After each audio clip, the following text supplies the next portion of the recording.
Un vrai bouleversement que ce qui est observé dans le secteur de l'éducation, en tout cas le secteur public, cette année, nous dirons nombre d'observateurs. Plus de 500 enseignants ont perdu leur job ou du moins sont suspendus après donc l'évaluation diagnostique. Des milliers autres sont à la maison parce que interdit donc se d'aller à ce test donc d'évaluation diagnostique et des classes sont jumelées, d'autres écoles sont carrément supprimées. Cela n'était plus arrivé depuis si longtemps et c'est dans ce contexte qu'est intervenues les négociations gouvernement-syndicat, négociations qui auront duré 4 jours. Nous saurons le point puisque nous avons ce soir sur ce plateau un des secrétaires généraux de syndicats ayant assisté donc à cette séance. Il s'agit du secrétaire général de la CSTB, Kassa Mampo Nayini. Bonsoir. Bonsoir, Virgile. Et dites-nous, qu'est-ce que ces négociations auront donné, ces négociations qui, je le disais, auront duré 4 jours? Merci de m'inviter sur votre plateau. Je salue tous les...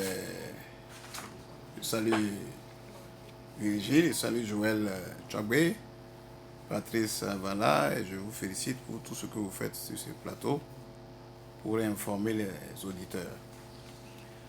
Les négociations ont duré 4 jours, mais au finish,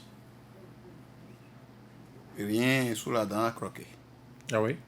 4 jours pour rien. Oui, 4 jours pour rien, parce que, évidemment, à l'ouverture de la séance, j'avais annoncé aux travailleurs qu'il ne fallait pas s'attendre à quelque chose de particulier. Nous allons tourner en rond, nous allons faire la ruse, nous allons faire la rage, et finalement, fondamentalement, aucune des revendications n'a été satisfaite. Je vais rappeler qu'à l'ouverture de la séance, après le discours d'ouverture du président de la commission, Monsieur le ministre d'État Abdoulaye Biao Tchane, souvent la parole est donnée aux secrétaires généraux de confédération pour qu'ils se prononcent. Je me suis prononcé sur le discours d'ouverture en montrant ce jour-là que le gouvernement de la rupture, essentiellement par rapport à la pratique qu'on a eue de lui depuis 3 ans, ne fait qu'agresser les travailleurs et même le peuple. Beaucoup d'actes d'agression des travailleurs. Quelques exemples, si je prends d'abord même les déguerpissements. Parce que lorsque la CSTB parle des travailleurs, je l'ai dit ici, ce n'est pas seulement les fonctionnaires. Mais ça, ce que vous dites, ce n'est pas très scolaire. Oui, donc c'est le fait d'avoir déguerpi des gens qui n'avaient pas été prévenus. Les conséquences, vous les connaissez. On a eu même des morts dans cette affaire. Des gens ont attrapé des cris de démence. Mais pour ce qui est aussi des autres travailleurs, les travailleurs salariés, il y a des lois scélérates telles que la loi sur la grève qui ne permet plus aujourd'hui aux travailleurs de revendiquer leurs droits par la grève. Il y a la loi qui interdit aux employeurs de signer des contrats à durée indéterminée.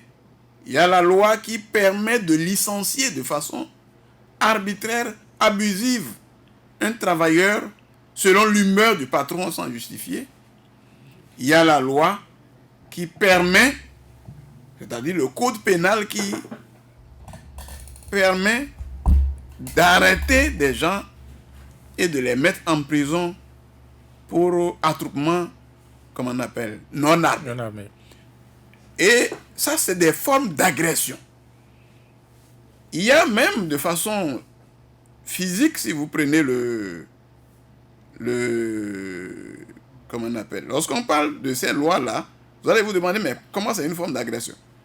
Si vous ne pouvez pas faire grève, si vous ne pouvez pas vous attrouper pour pouvoir revendiquer vos droits, si vous ne pouvez pas avoir droit à un contrat à durée indéterminée pour donner un peu de sécurité à votre contrat, si vous pouvez être licencié à tout moment, c'est assez grave, c'est une forme d'agression. Oui, Et puis le 1er mai... Kassa Mamponaini, Oui. les négociations, les dernières, les négociations de la semaine dernière étaient axées essentiellement sur l'éducation, non? Non, c'est pas seulement sur l'éducation. C'est ça justement ce que je vous dis. À l'ouverture, je vous rends compte déjà de l'ouverture du décor que j'ai planté en montrant que les travailleurs sont agressés.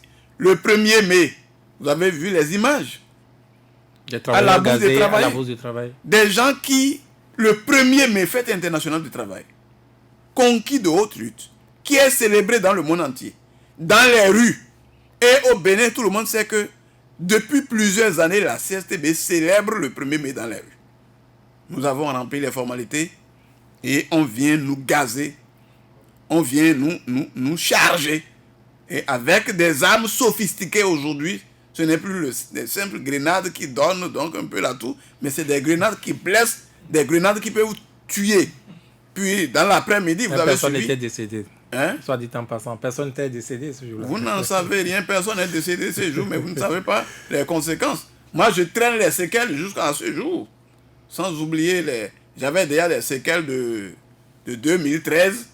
Maintenant, j'ai d'autres séquelles et beaucoup de militants ont eu donc ces séquelles-là. Et vous voyez des travailleurs en train de courir pour échapper donc aux grenades un 1er mai dans un pays qui se réclame d'état de droit. État de droit, et vous entendez nos ministres dire, nous sommes dans un état de droit. Le droit là, c'est où? En fait, c'était donc, voilà le premier rendez-vous après donc, ces événements du 1er mai.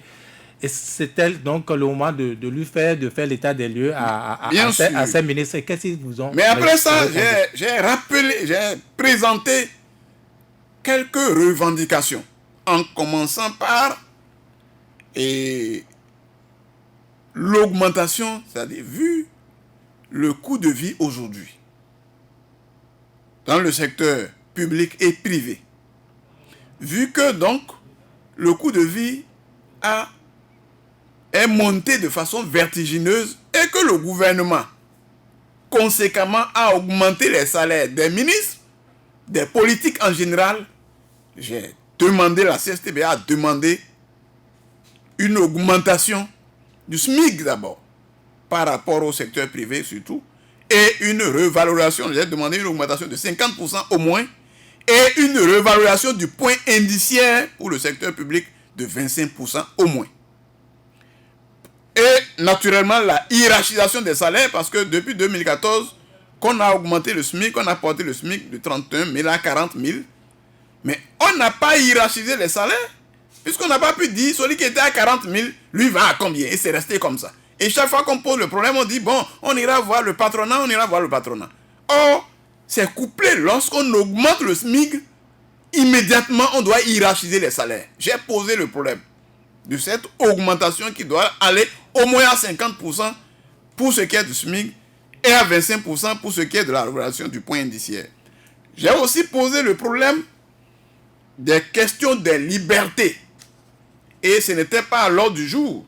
Donc, ces points que je viens de soulever ont été inscrits à l'ordre du jour. Et je vous dirai ce qu'il en a été, puisque ça a été inscrit au divers. Et on en a discuté.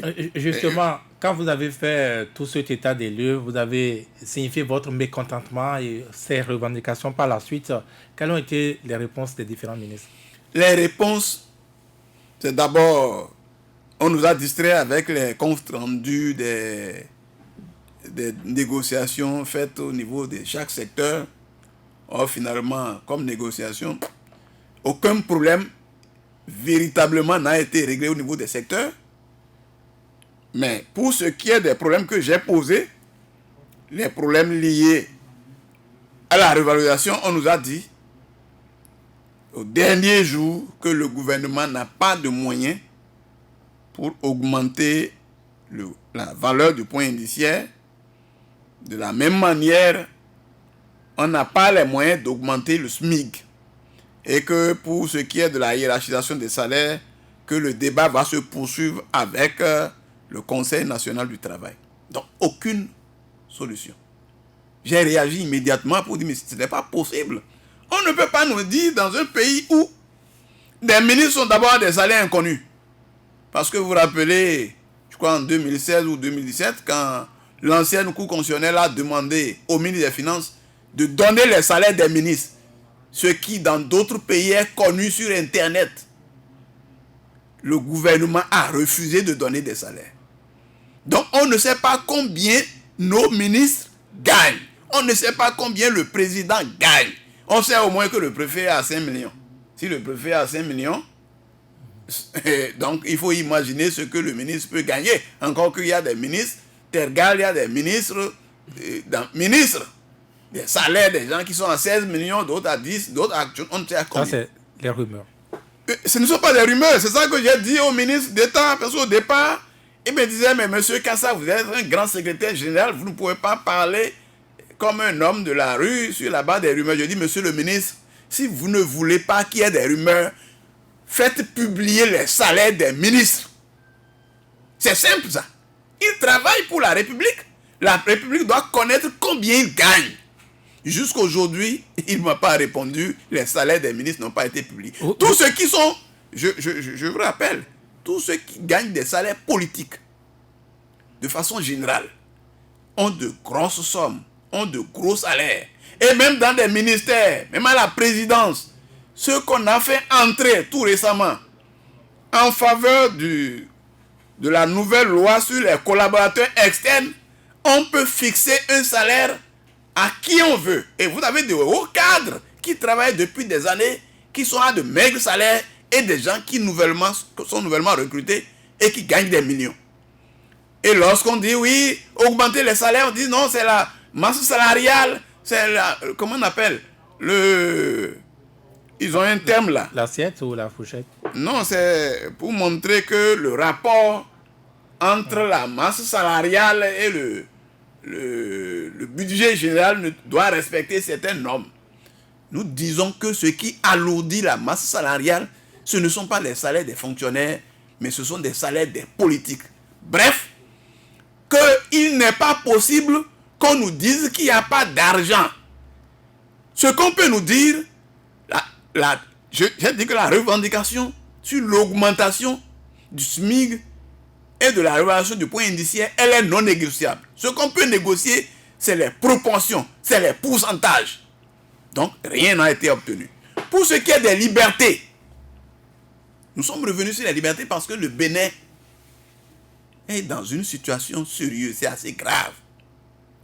Vous vous rappelez, en 2017, le 2 novembre, j'ai dit au ministre qui était présent, c'est votre gouvernement qui a jugé et condamné Laurent Métaillon le 2 novembre sans l'écouter en disant qu'il a placé des fonds dans une banque en faillite à la BIB en espérant des rétrocommissions. Après des débats, après donc les juges qui finalement se révèlent comme des juges à ordre aujourd'hui, puisque des juges n'ont même pas été capables de respecter la décision de la Cour constitutionnelle qui avait condamné la procédure utilisée par la Cour. Il était question d'arrêter la procédure. Mais ils ont poursuivi. Première condamnation sans élément. Deuxième condamnation à la criette sans élément où Laurent était sur... Les autres étaient sur le point d'être libérés quand le ministre de la Justice a dissous la Cour, la chambre du juge qui devrait libérer, qui jugeait depuis des mois, et on a confié le dossier au président de la criette lui-même, qui a jugé et condamné le même jour. C'est clair que Laurent est en prison pour la volonté, pas la volonté du gouvernement. C'est le gouvernement qui a jugé et condamné Laurent. Et là, il n'y a pas que Laurent. Il y a beaucoup de prisonniers politiques, plus des centaines en prison aujourd'hui et d'autres en exil. Kassamako, est-ce que à des séances comme ces négociations, quand vous allez poser tous les problèmes à la fois, vous n'embarrassez pas le gouvernement, vous ne vous embarrassez pas vous-même, tout simplement? Mais monsieur Virgile, lorsque vous allez en consultation chez le médecin et il vous demande un bilan, c'est à vous de choisir les analyses que vous allez faire et celles que vous n'allez pas faire. Il vous pose des questions sur qu'est-ce que vous sentez, de quoi souffrez-vous. vous vous exposez tous vos maux. Un mal peut entraîner un autre. Nous allons au gouvernement, nous posons tous nos problèmes. Au gouvernement de savoir comment régler les problèmes, encore qu'il y a des problèmes pour lesquels, pour trouver des solutions, on n'a pas besoin d'argent. Pour libérer Laurent Metoyer, on n'a pas besoin d'argent. C'est une question de volonté. Pour arrêter, pour libérer tous les prisonniers politiques, les jeunes étudiants qui sont là, les artisans, tous ceux qu'on a mis en prison à cause de la loi sur le numérique ou de la loi sur l'attroupement non armé, on n'a pas besoin d'argent pour ça. Ceux qui sont poursuivis et qui sont à l'extérieur, j'ai donné l'information que dans le journal Mémoire, qu'on appelle Lettres du continent, il est écrit que plus de 1600 Béninois sont en train de chercher asile dans 9 pays européens et les États-Unis. Ne parlons pas des pays de la CEDEAO, Togo et autres. Donc les Béninois sont en train de courir. Et là on parle d'état de droit. Ça, on n'a pas besoin d'argent. On peut dire il nous manque d'argent pour faire asphaltage, pour faire ceci. Mais on n'a pas besoin d'argent pour libérer les Béninois. Par rapport à ça, aucune réponse n'a été donnée. On va revenir tout à l'heure sur les problèmes spécifiques du monde des enseignants. Pour ce qui est des enseignants. On va y revenir tout à l'heure, mais Joël Tchogbe, est-ce que des problèmes posés de cette manière, comme je semblais le dire, ça ne pose pas un problème en soi? C'est vrai que on doit pouvoir s'entendre sur, effectivement, la nature même de ces assises, puisque vous parlez donc de dialogue, de concertation entre les centrales et confédérations syndicales et puis le gouvernement. Donc nous sommes là dans la haute sphère des négociations entre les représentants des travailleurs et puis l'exécutif qui aujourd'hui se trouve être l'entité qui a les manettes en main pour pouvoir piloter les dossiers et pouvoir concrétiser un certain nombre d'actions. Alors, bien évidemment que en convoquant les centrales syndicales pour prendre part à ce genre de dialogue, le gouvernement se doit, et je suis convaincu que le ministre d'État, Abdoulaye Biao Tchani également, qui aujourd'hui, je vais le dire comme ça, symbolise le gouvernement, prend les initiatives à ce niveau. On élabore habituellement un cadre référentiel dans lequel on met les points à débattre au cours donc des 4 jours ou au cours donc de la période du dialogue. Alors, qu'on transmet en principe, et ça, M. Kassamampo nous le dira tout à l'heure, qu'on transmet en principe aux centrales et confédérations syndicales. Maintenant, les centrales et confédérations syndicales, elles aussi, ont l'obligation, suivant leurs pratiques habituelles, de rédiger leur plateforme revendicative ou également de faire donc la nomenclature des points précis sur lesquels elles entendent quand même interpeller le gouvernement. Donc si on s'entend sur les deux notions essentielles, ou bien les deux démarches qui incombent à la fois au gouvernement et maintenant aux centrales et confédérations syndicales, on pourrait donc avancer dans le débat. Mais si malheureusement, l'élaboration donc de ce cadre référentiel des points à débattre au cours donc des discussions, on ne s'entend pas sur ça, cela peut expliquer que à l'ouverture justement d'un tel dialogue ou bien d'une telle concertation, que ce à quoi vous faites allusion, que cela puisse advenir et qu'on peut retrouver maintenant un gouvernement qui vient à l'ouverture du dialogue ou bien de la concertation avec un discours officiel qui trace, je vais dire, les trajectoires, les signaux donc des discussions et qu'en face, les centrales et confédérations syndicales, un peu comme à l'instar de la CSTB, que M. Kassamampo puisse également exposer les points sur lesquels lui voudrait quand même entendre le gouvernement. Maintenant, sur le fond de la question, on a convoqué la concertation pour essentiellement parler donc des problèmes du monde scolaire. Pour essentiellement... Il a dit que c'est au-delà. Voilà, au-delà. C'est pourquoi j'ai dit essentiellement, puisque nous sommes également dans un contexte d'ouverture de la rentrée. Donc, il était, pour moi, la prédominance des discussions serait donc cristallisée sur les points qui touchent au monde enseignant, à l'école béninoise, et puis peut-être par extension, on pourrait maintenant glaner donc des points annexes. On parle des libertés, on parle donc d'autres choses. Maintenant, pour moi, il s'agira de faire la part des choses. Parce qu'il faut s'entendre sur l'essentiel.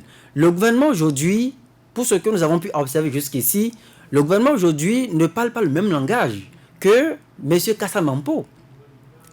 C'est-à-dire que, quand vous l'avez écouté tout à l'heure, il est revenu sur un certain nombre d'actes qui pour lui constituent une agression frontale du monde syndical, du monde donc des travailleurs. Voilà en général. Quand il fait allusion, par exemple, aux questions des libertés publiques, et il a notamment cité des lois qui aujourd'hui encadrent donc l'exercice ou bien la jouissance même du droit de grève. Aujourd'hui donc c'est restreint, on a seulement 10 jours au Bénin. Il a également parlé donc de ces lois qui portent donc sur l'embauche, les collaborateurs extérieurs. Il parle également de la forte distorsion entre les salaires qui existent aujourd'hui, entre les salaires politiques et les salaires des travailleurs qui sont également gradés dans l'administration publique. Quand il fait donc allusion à tout cela, il fait également allusion à l'agression, je vais le dire comme ça, avec l'usage de la force, un 1er mai où on était censé célébrer donc le travailleur. Quand il fait allusion à tout ça, je crains que le langage qu'il parle ne soit pas compris du gouvernement. Que ce soit lui qui agresse le gouvernement. Voilà, le gouvernement se sentira certainement agressé, un peu comme vous le dites là, parce que le gouvernement jusqu'ici entend assumer et continue donc d'assumer ce bilan. Le bilan peut être un bilan passif, mais de toutes les façons, le gouvernement aujourd'hui pense qu'il fallait absolument faire ces réformes pour pouvoir donc avancer dans les projets de développement, pour empêcher par exemple que les grèves intermittentes ne viennent donc annihiler les efforts qu'on consentit dans le secteur de l'éducation et tout cela. Quand on revient sur les problèmes des exilés politiques et des détenus politiques, notamment avec un symbole aujourd'hui à qui on rend encore une fois hommage, M. Laurent Métognon, qui a été condamné dans des conditions effroyables, il faut encore le dire, qui choque la conscience même, quand il dit que le gouvernement n'a pas besoin d'argent pour libérer Laurent Métognon. Encore une fois, c'est le langage du combattant qu'il est. Il défend ce langage, il revendique d'ailleurs puis il l'assume. Mais est-ce qu'en face, le gouvernement, lui, considère Laurent Métognon comme un détenu politique? Je me rappelle très bien que, il y a quelques mois en arrière, au cours donc d'une discussion, il s'en rappellera donc certainement, le chef de l'État lui-même n'a pas voulu reconnaître que Laurent Métognon, par exemple, était un détenu politique.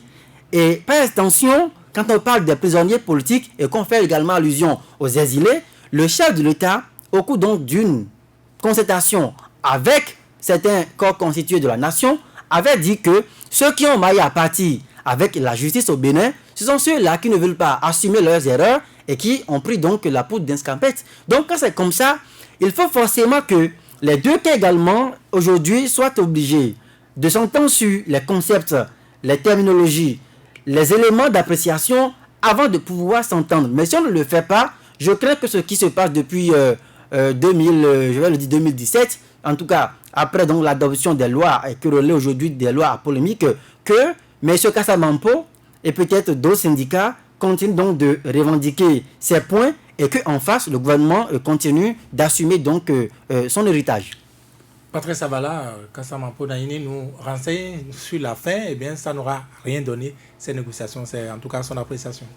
Et je dirais que comme d'habitude, on assiste à ces genres de situations lorsqu'on parle de négociations entre centrales syndicales et les équipes gouvernementales qui se sont succédées à la tête de notre pays. Il y a de notoriété publique que les responsables syndicaux ont des plateformes revendicatives qui sont constituées de plusieurs points et dont on exige la satisfaction des autorités gouvernementales. Et pour la plupart du temps, on a toujours constaté que si le gouvernement doit donner raison ou doit donner suite à ces plateformes revendicatives, ce n'est qu'en quelques points qui visiblement ne sont pas des points qui intéressent beaucoup plus les syndicalistes. Et ça n'a pas échappé à la règle, cette rencontre, la dernière qu'ils ont eue avec les autorités gouvernementales.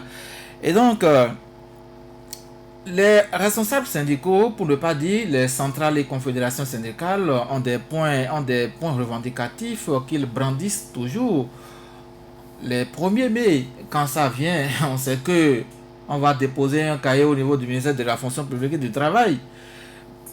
Cahier qu'on n'a pas souvent, dont on n'a pas entendu la suite, souvent.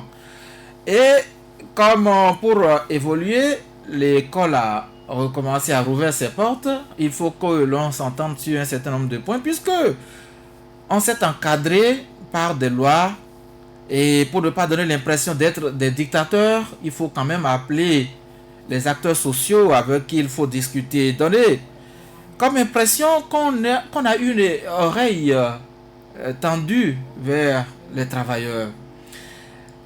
Je suis tenté de dire que le gouvernement s'est vu obligé d'organiser ce genre de rencontres.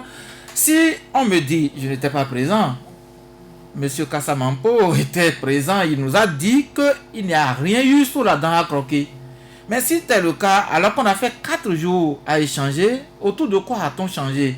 Est-ce à dire qu'on n'a pas un programme sur lequel il faut échanger? Parce que le secrétaire général de la CSTB nous a dit qu'il a évoqué un certain nombre de problèmes qu'il a posés au niveau de ces négociations. Est-ce que ça sort du cadre général de ces négociations ou bien ça rentre encore en ligne de compte de ce qui est prévu par le gouvernement d'être en discussion avec les partenaires sociaux? C'est une interrogation. Et vous avez posé la question de savoir est-ce que ce n'est pas trop demandé ou bien même d'agresser le gouvernement en allant dans tous les sens pratiquement des points qui touchent à presque tous les secteurs. M. Kassamampo nous a dit, et c'est reconnu, qu'il ne s'agit pas que ceux-là qui travaillent au niveau de la fonction publique, qui constituent les fonctionnaires, ceux-là qu'on a déguerpis d'abord des voix aussi, travaillent et gagnent leur pain sur les lieux de leur travail. De ce fait, il faut poser leurs problèmes également. La CSTB s'est peut-être fait le porte-parole de cette catégorie de personnes et aller poser son problème. Aujourd'hui, on s'en sort avec rien et le gouvernement est tranquille dans son coin. Peut-être tranquille. Le rien, ça dépend de qui apprécie. Hein, bon, c'est pourquoi j'ai commencé par dire que je n'étais pas là. Ouais. Et même quand on donne satisfaction à quelques petits points, à quelques miettes de points, chez le syndicaliste, rien n'est fait. Et le syndicaliste a toujours des revendications, on ne verra pas. Si vous voyez un syndicaliste dire oui, le gouvernement nous a satisfait, il a donné satisfaction à tout ce que nous avons eu comme revendication, il faut déjà se poser des questions sur sa qualité de syndicat. Le syndicaliste a toujours des points revendicatifs qu'il brandit. Même si on lui donne satisfaction à 100% de ce qu'il a brandi, il trouvera toujours.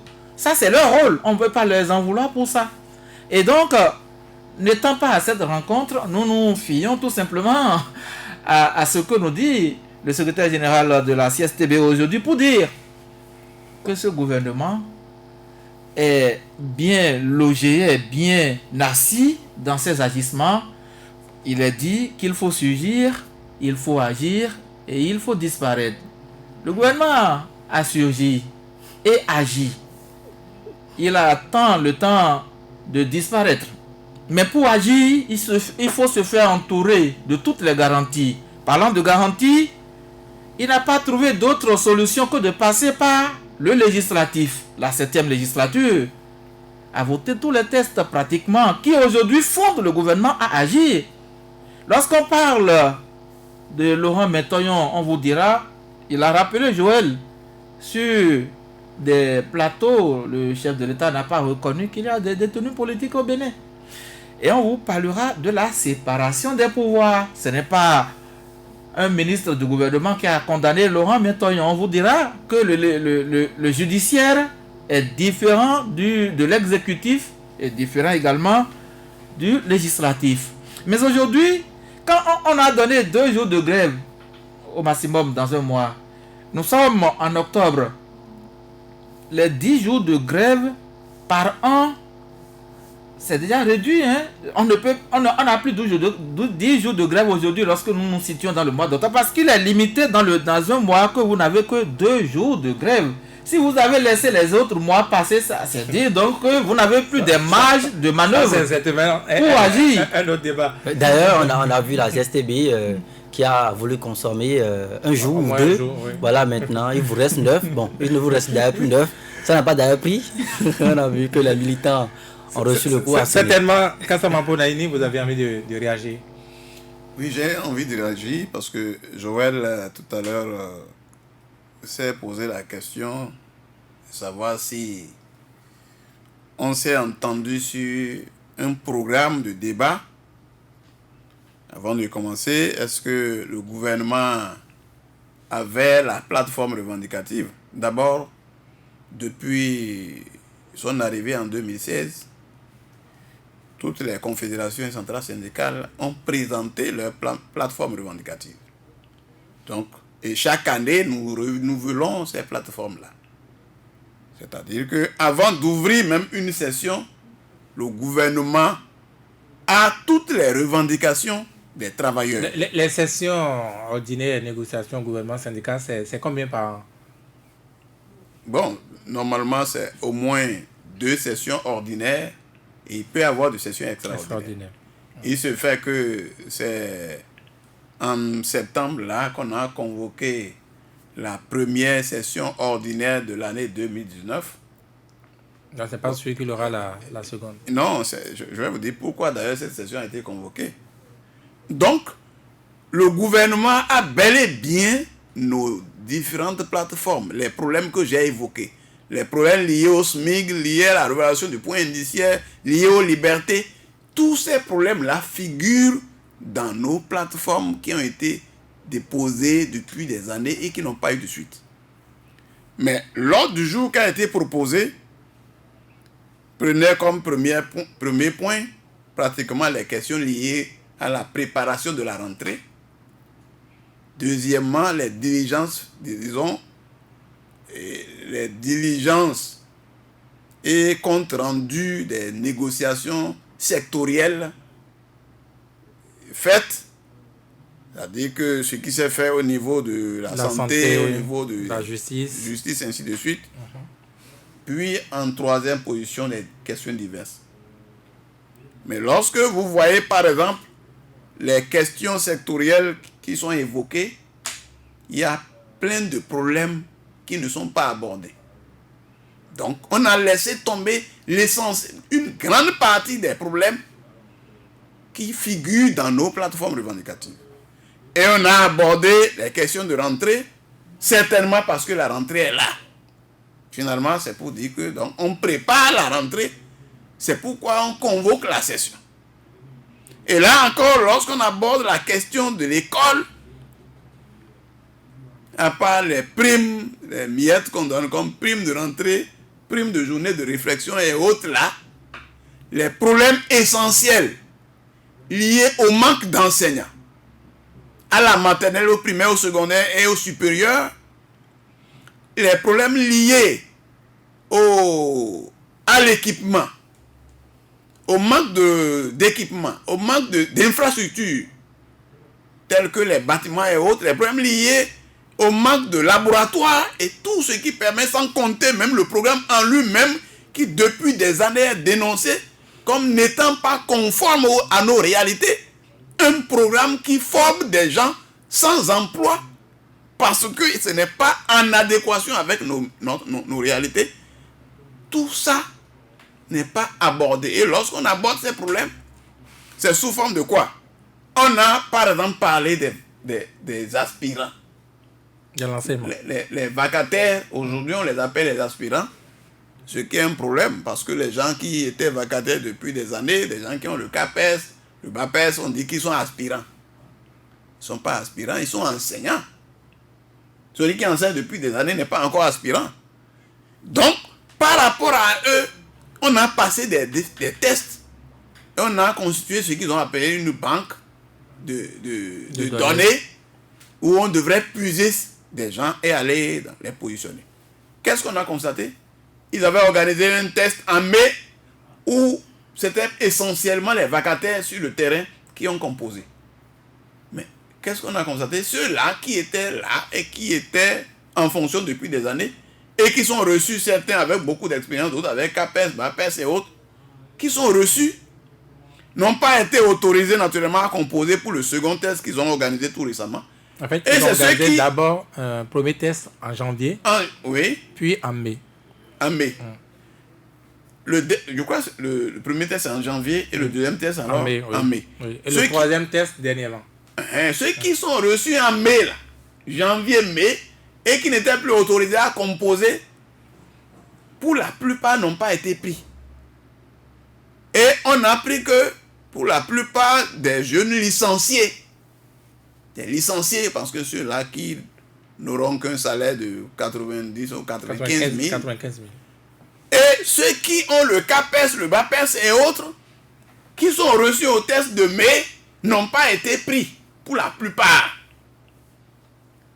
Mieux, c'est que les contrats signés, vous voyez, de 95 à 125 000, un professeur certifié à qui on donne 125 000 pour 9 mois. Et qui n'a pas le droit d'aller intervenir dans un autre collège.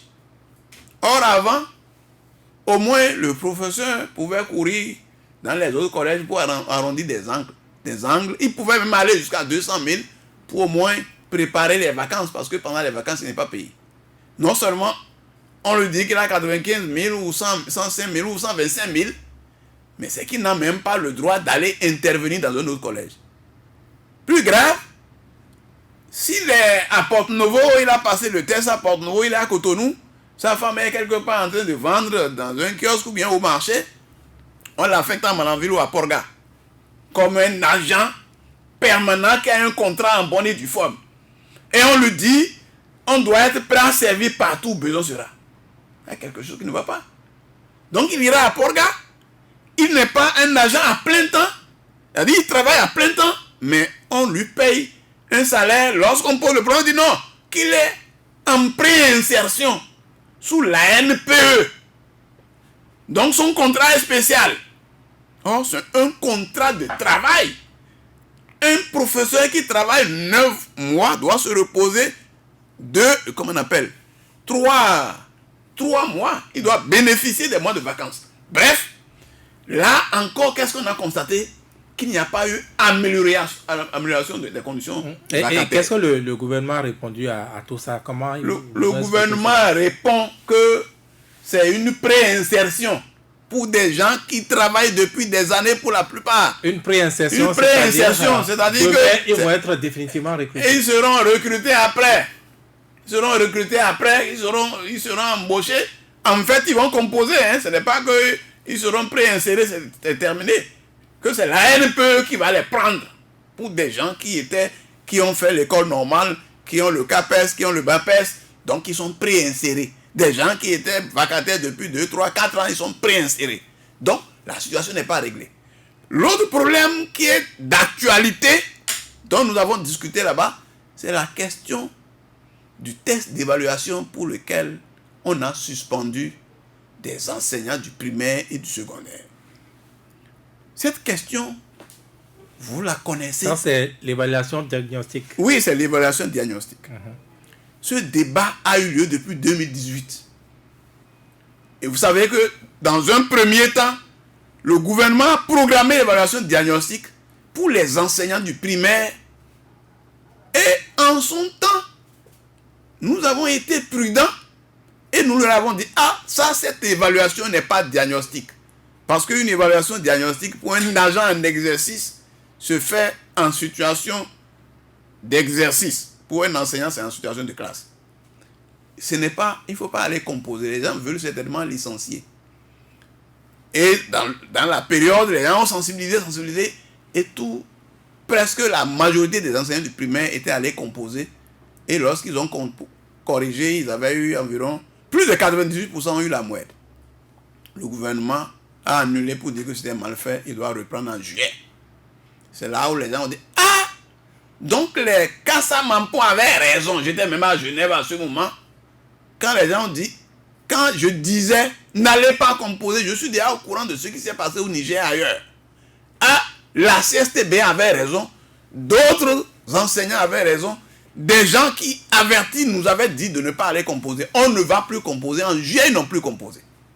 Le gouvernement a tourné. Puis après, en janvier ou en décembre 2018, ils sont allés vers les gens du secondaire.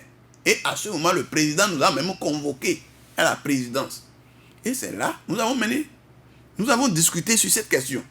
Il dit non, il faut que les gens composent. On dit mais nous ne comprenons pas comment un enseignant qui travaille depuis 30 ans, il y en a qui sont agents depuis 32 ans, c'est parce que la loi dit qu'il faut avoir 60 ans pour aller à la retraite, ils sont encore là. Et il ira composer sur la même table que celui qui vient d'être recruté en 2016 ou 2017, sur une même épreuve pour dire qu'on veut diagnostiquer ces difficultés. Que ça n'a pas de sens. Les gens connaissent très bien, vos ministres connaissent les méthodes d'évaluation diagnostique. Comment le corps de contrôle, comment on appelle, suit l'enseignant. Ils connaissent tout ça. Et ils font des rapports. Donc, faire composer les enseignants comme ça, c'est d'abord les humilier. Et ce n'est pas, d'abord, ce n'est pas prévu par des textes, aucun texte. Jusqu'à nouvel ordre. Oui, mais si vous revenez sur ça au cours des négociations, qu'est-ce que vous attendez? Ce qu'on attend. Puis ça, c'est déjà fait. Non, ce n'est pas parce que c'est fait. Quand des soins sont mal donnés à un malade et qu'on découvre qu'il y a erreur médicale, on corrige. Le médecin a dû s'excuser, non? Non, le médecin ne s'est pas excusé. Le médecin continue d'injecter du glucose à quelqu'un qui souffre du diabète. Et il ne s'excuse pas.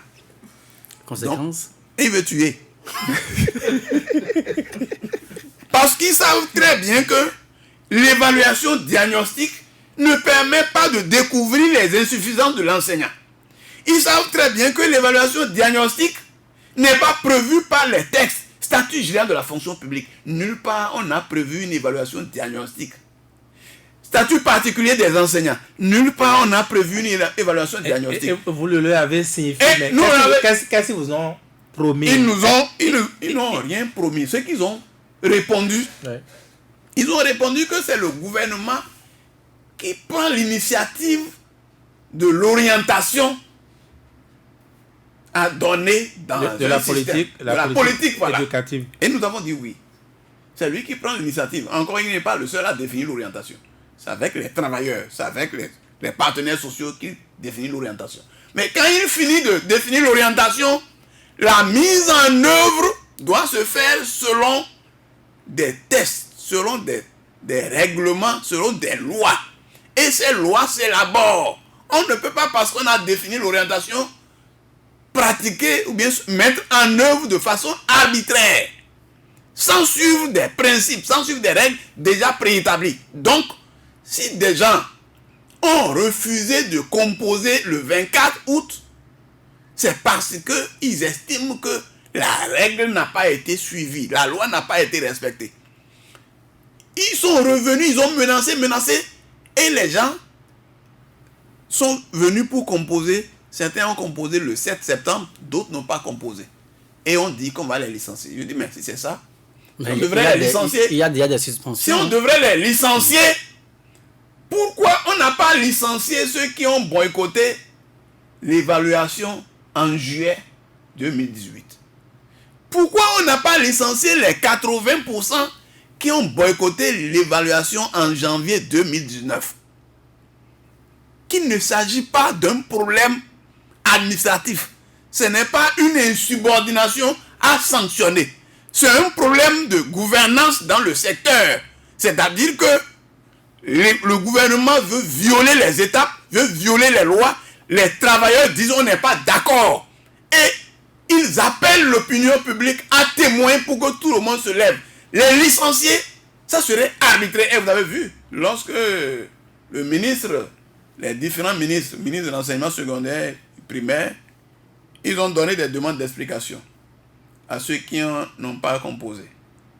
Mais avant de donner les demandes d'explication, à partir du 26 septembre, on a constaté qu'ils avaient déjà suspendu tous ceux-là à partir du 25. C'est-à-dire, le 25 septembre, on a suspendu les enseignants et à partir du 26, on a commencé par leur donner des demandes d'explication. On connaissait déjà leur explication dans tous les cas. Donc, on connaissait déjà leur explication. Ça veut dire que notre gouvernement, dans tous les cas, ne veut rien respecter. Aujourd'hui, nous travaillons selon des textes. C'est sur la base des textes, sur la base des lois. Aujourd'hui, il y a plus de 500 enseignants qui sont dans le cas, qui sont suspendus. Oui. Est-ce que vous ne sentez pas une certaine responsabilité, celle de ne pas prendre en compte, n'est-ce pas, le gouvernement que vous avez, votre vis-à-vis, et de changer de méthode? D'abord, il faut féliciter ces enseignants-là qui ont le courage de mettre le doigt là où ça fait mal. Si c'était rangé comme tout le monde pour composer, personne n'aurait su qu'il y a problème. Si tout le monde avait composé, les gens n'auraient pas su que l'évaluation diagnostique n'est pas prévue par la loi. Et que si on s'en tient à cette évaluation, on ne peut pas découvrir les problèmes de l'école qu'on va enfoncer donc l'école dans un gouffre parce que l'école est en train de mourir. Dans quelques jours, nous n'aurons pas de salaire et ça, c'est pas ce que deuxièmement, il y a de solutions. Deuxièmement, Monsieur Virgile, nous sommes à la rentrée. À Bégamin, au groupe A ou B là, il y avait 6 mètres. Non, il y avait 2 mètres sur 6. Avec la suspension là, il reste 1 mètre. Si vous allez dans les différentes écoles, je suis en train de faire le point, les différentes écoles, avec cette rentrée-là, il y a des écoles où dans la classe, vous avez 130 élèves. On prend le CM1 et le CM2 qu'on mélange. Classe jumelée. Du nord au sud. Vous savez, il manquait déjà la rentrée dernière, j'ai fait le point. Et depuis la rentrée dernière jusqu'à maintenant, on n'a pas recruté, des gens sont allés à la retraite. Donc dans plusieurs écoles, il n'y a pas de mètre, il y a 1 mètre sur 6, il y a 2 mètres sur 5, il y a 2 mètres sur 6. Et à la fin, on va licencier, on va limoger les directeurs pour dire que c'est eux qui ont mal travaillé. Alors qu'on a donné 60 élèves, 80, 130 élèves à un enseignant. C'est dans ces conditions qu'on se donne le luxe de licencier des enseignants qualifiés. Ceux qui ont le CAPES, le BAPES, ceux qui sont directeurs, censeurs, surveillants, ceux qui en fait donnent la qualité à l'école, ceux qui ont le CAP, ceux qui ont le CEAP, c'est eux qu'on licencie. Même s'il y avait même problème, même s'ils sont en faute, est-ce qu'on ne devait pas regarder la qualité de l'école, la qualité de l'enseignement et pouvoir s'asseoir et régler? À plus forte raison que ces enseignants sont en train de dire au gouvernement, attention, ce qui se passe dans notre pays ne se passe nulle part. Assoyons-nous et réglons. Donc, nous nous sentons véritablement à l'aise parce que nous aidons à régler les problèmes de l'éducation dans notre pays. Et les enseignants qui ont boycotté, qui sont suspendus, si on leur coupait le salaire, ça va être de l'arbitraire. C'est pour ça que c'est une affaire de tout le monde. C'est pas une affaire de ceux qui on va y revenir. Joël Tchogbe, encore une fois, sur le front de l'enseignement, il n'a rien également, rien à mettre sous la dent. Oui, encore une fois, il y a, si on s'en tient à ce que M. Kassamampo vient donc d'expliquer, malheureusement pour sa centrale, parce qu'il sait que les mieux ont été quelque peu lézardés dans le rang donc des centrales et confédérations syndicales où il y a une disparité dans les prises de position. Quand vous écoutez M. Kassamampo avec cette fougue, cette énergie débordante avec laquelle il explique ce qui tient à cœur aux travailleurs, ce n'est pas évident que quand vous inviterez ici dans ces mêmes studios d'autres centrales syndicales que vous puissiez entendre les mêmes sons de cloche. Ça, c'est un gros handicap aujourd'hui qui affaiblit, qui consacre donc l'effondrement quelque peu de la lutte syndicale au Bénin. Ceci étant, quand vous prenez les revendications, je vais revenir rapidement sur le contrat administratif qui lie désormais, par exemple, ces aspirants, puisque c'est désormais donc le nom, à la NPE. Ce matin, j'apprenais que sur les 15 000 attendus, quelques 12 000 ont enfin signé.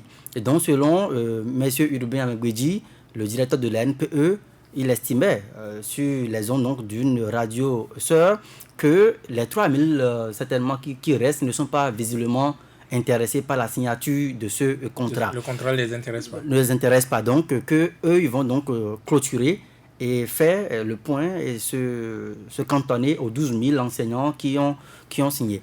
Donc, véritablement, au fait, le problème reste entier.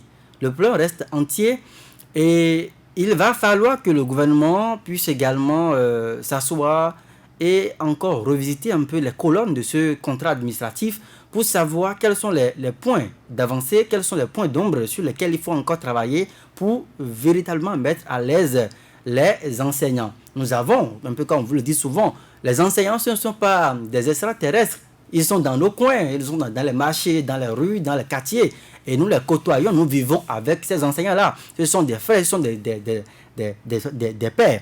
Et ça pose un problème, effectivement, quand quelqu'un, du jour au lendemain, est débarqué de son milieu naturel de vie, avec la rentrée qui commence, où il a déjà inscrit son enfant, peut-être dans un établissement proche de son domicile, et que, parce qu'il a signé un contrat administratif avec la NPE, il quitte donc quelque part il quitte à Zové, par exemple, et il se rend à Natitengu, ou il se rend peut-être à Cotonou, alors que nous savons quand même que en fonction des milieux de vie, le niveau de la vie est donc cher.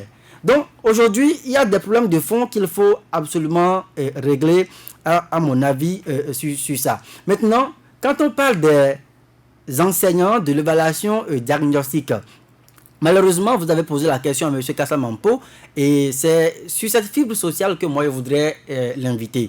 Effectivement, aujourd'hui, ces 500 enseignants sont, je vais le dire comme ça, c'est comme des morts gratuites ou bien des martyrs, parce qu'ils sont donnés effectivement pour vous aider, pour aider la nation à déceler des problèmes qui existent dans la République. Mais dans quelques jours, effectivement, comme le dit donc Vigile, malheureusement, le gouvernement va couper les salaires donc, de ces 500 enseignants avec des problèmes sociaux qui vont se greffer.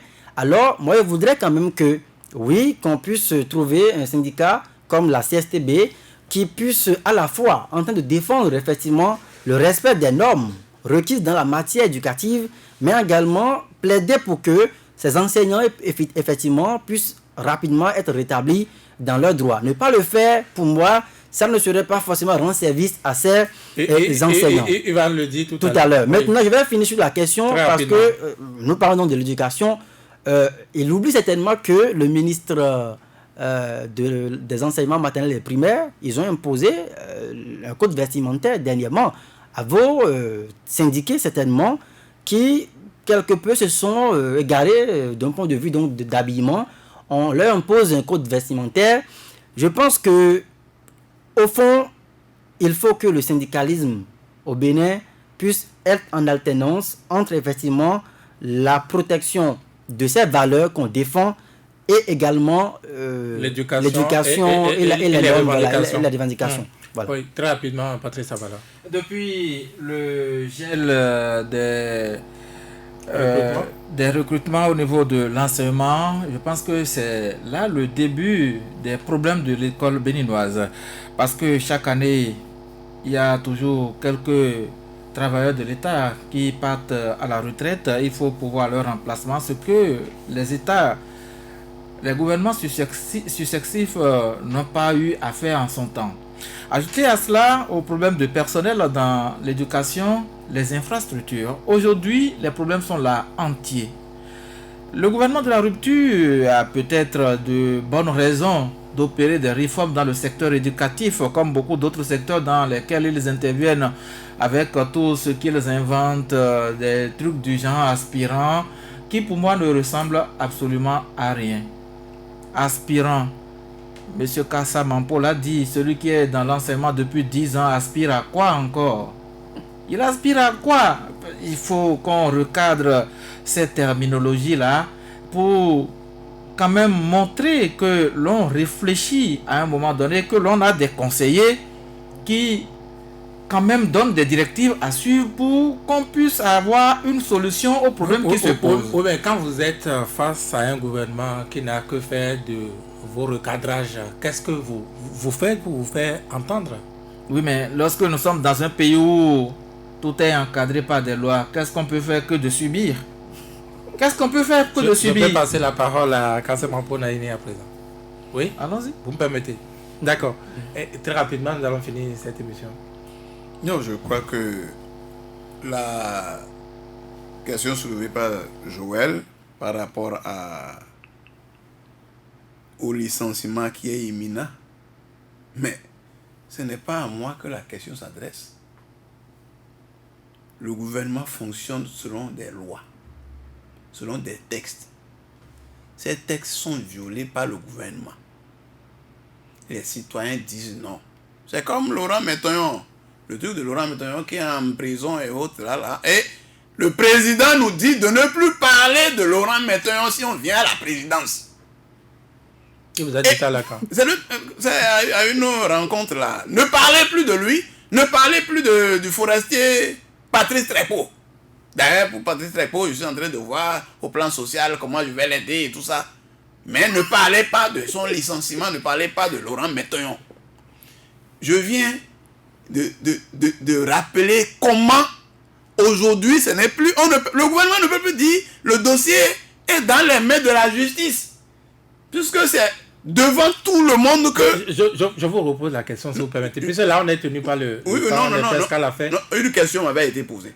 C'est-à-dire, il faut plus, le gouvernement ne peut plus dire que le dossier de Laurent est dans les mains de la justice. À partir du moment où c'est le ministre de la Justice qui a arraché le dossier à quelqu'un qui pilotait le dossier depuis 5 mois et a confié le dossier à quelqu'un qui, en moins de 24 heures, a jugé et condamné. Donc, ce n'est plus le droit. C'est connu de tous que c'est le gouvernement qui maintient Laurent et tout le reste en prison. À partir de ce moment, c'est le peuple qui est interpellé. Pour ce qui est des enseignants licenciés suspendus, parce qu'ils ont respecté la loi. Mais vous invitez la CSTB à dire au gouvernement, bon, donc vraiment, aux enseignants, vous qui avez respecté la loi là, non, allez violer la loi, allez accepter que les autres, allez accepter, donc, allez demander pardon pour dire non. Donc, non. Les enseignants suspendus ils sont dans leur droit, ils reviennent à l'État et ils reviennent à tout le monde. Ce n'est plus l'affaire des enseignants, parce que c'est une affaire de l'école. L'école concerne tout le monde. Si le gouvernement décide de leur couper le salaire, de les licencier, ça sera un licenciement arbitraire que tout le monde se doit de dénoncer. Et ça se réglera devant la justice. Parce que ce n'est pas seulement la justice. Ça se réglera partout. Ça dit que c'est tout le monde qui constatera que on veut enterrer l'école. Pour ce qui est de code vestimentaire, je ne vais même pas en parler. Le gouvernement a donné 5 000 francs pour s'habiller. Pour s'habiller. Pour les 9 mois d'habillement ou les 12 mois. Merci donc, à vous. On veut donner. Il faut que les travailleurs, les journalistes, les parents d'élèves, tout le monde se lève pour dire non à la suspension. Et la suspension ira dans tous les... Ça ira dans tous les secteurs. Ça ira à la santé, ça ira au développement rural, ça ira dans tout. Encore qu'ils avaient déjà suspendu. Aujourd'hui, c'est... Merci. Kassamampo Naini, secrétaire général de la CSTB. C'est moi qui vous remercie. Merci d'être là. C'est moi qui vous remercie. Merci, Georges. Mais c'est dans tous les secteurs que Patrice Talon veut renvoyer les gens. Merci il faut que tout le monde aux amis auditeurs aussi. C'est la fin de cette émission. Merci à chacun, merci à tous. À demain.